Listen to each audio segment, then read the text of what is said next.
And now back to our favourite hobby here on the internet, yelling at retards and telling them they're wrong.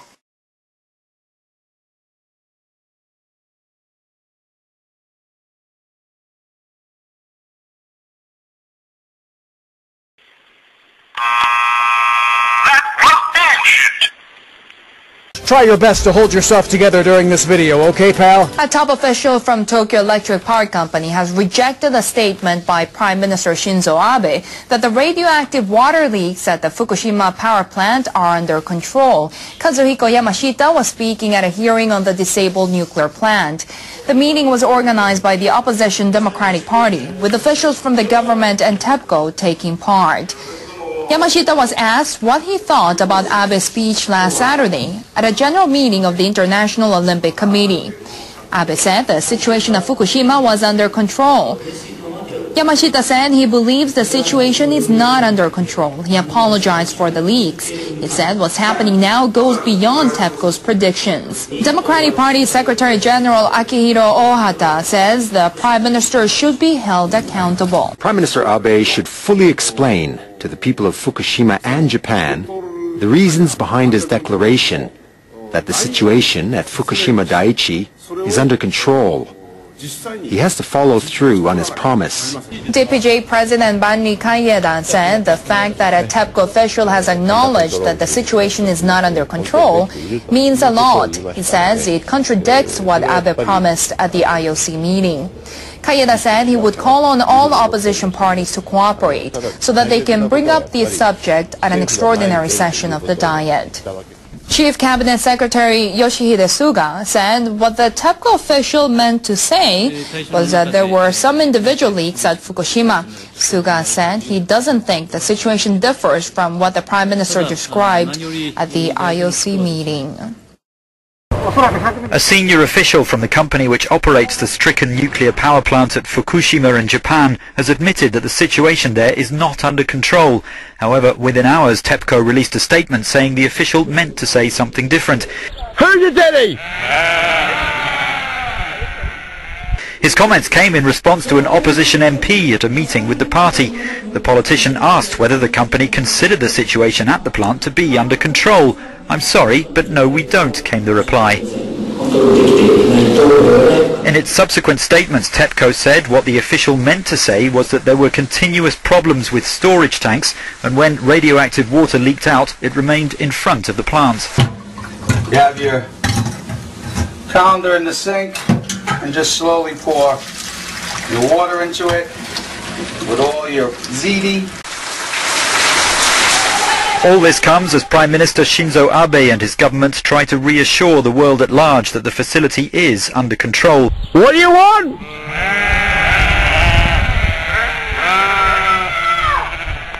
Tepco has admitted that hundreds of tons of radioactive water has leaked from the plant, which was crippled by a massive earthquake and tsunami in 2011. However, American nuclear experts acting as consultants for the company claim that if the water is correctly decontaminated, it can be released into the sea safely. How do you want it? Engineers at Japan's crippled nuclear plant have made a worrying discovery. They've been digging into the ground at the Fukushima Daiichi site to try to track leaks of contaminated wastewater. They say a monitoring well near a storage tank contains sharply rising levels of the radioactive element tritium. Officials with Tokyo Electric Power Company reported the findings. They say the level of tritium in water samples from the well rose on Thursday to 130,000 becquerels per liter. That's more than twice the level at which Japanese nuclear plants are allowed to release water into the ocean.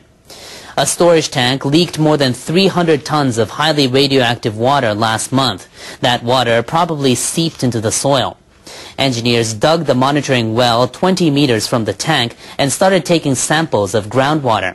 The tritium level in those samples was 64,000 becquerels per liter on Tuesday and rose to 97,000 on Wednesday.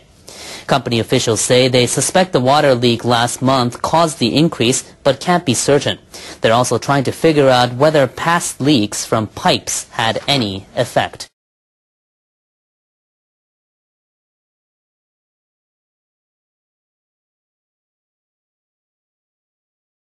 We're getting calls from medical doctors in Japan who are saying that they're being told by their bosses to tell their patients that none of the injuries they're experiencing are radiation-related. There's an enormous pressure on the medical establishment to downplay the effects of this accident on the people that have been exposed. And I think that's awful. A physician's responsibility shouldn't be to the people in authority. The physician's responsibility should be to the public that they're serving. And that's been distorted in Japan. We're also seeing scientists in Japan who are refusing to work with other scientists in assessing these radiation damage effects because they're afraid of their careers in this very bureaucratic top-down structure. So we're not getting any good science out of Japan, and we're not getting any good medical data out of Japan. And until those problems are cleared up, the IAEA's position will be substantiated. Everyone's saying, well, nobody died. Of course they're going to say that when the data records are distorted. So my other concern is in the broad cultural sense. The Japanese are under extraordinary pressure from high political pressure to minimize the effects of this accident so that the people of Japan are essentially a scientific experiment, but nobody's reporting the results. Officials in Japan's tourism industry are scrambling to draw more foreign tourists to the country. They're hoping to step up their efforts, especially since Tokyo has won the bid to host the 2020 Olympics. One of the largest travel fairs in Asia, called Tabihaku in Japanese, began in Tokyo on Friday. This year, officials from 730 firms and groups in 154 countries and territories are attending the fair. They include travel agencies, airlines, and hotels. A Japanese mascot introduced local sake drinks. A tourism bus providing guidance on tourist destinations in 4 languages is also at the fair. More than 190 cities and towns in Japan took part in business negotiations. That's double the number last year. They use many colorful photos and maps for promoting tourist spots in their areas. This is a big tailwind for our industry. More foreign tourists will be coming to Japan as Tokyo is hosting the Olympics. There will be more efforts to organize tours for visitors from overseas, so they will get to know Japan better. And Tabihaku will continue running through Sunday.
It won't come as a shock, 'cause I never believe their lies.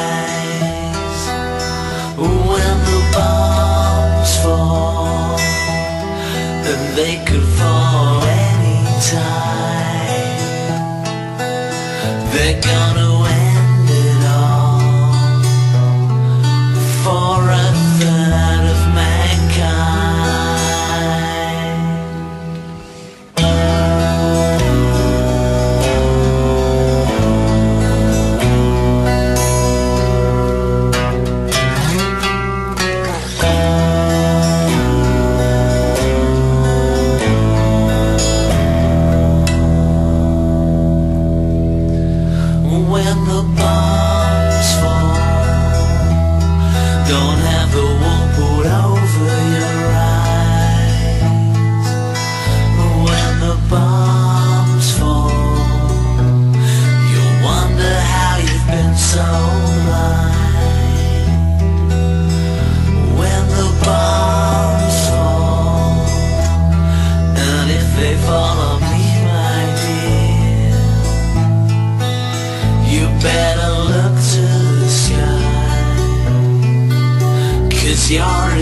destruction is near.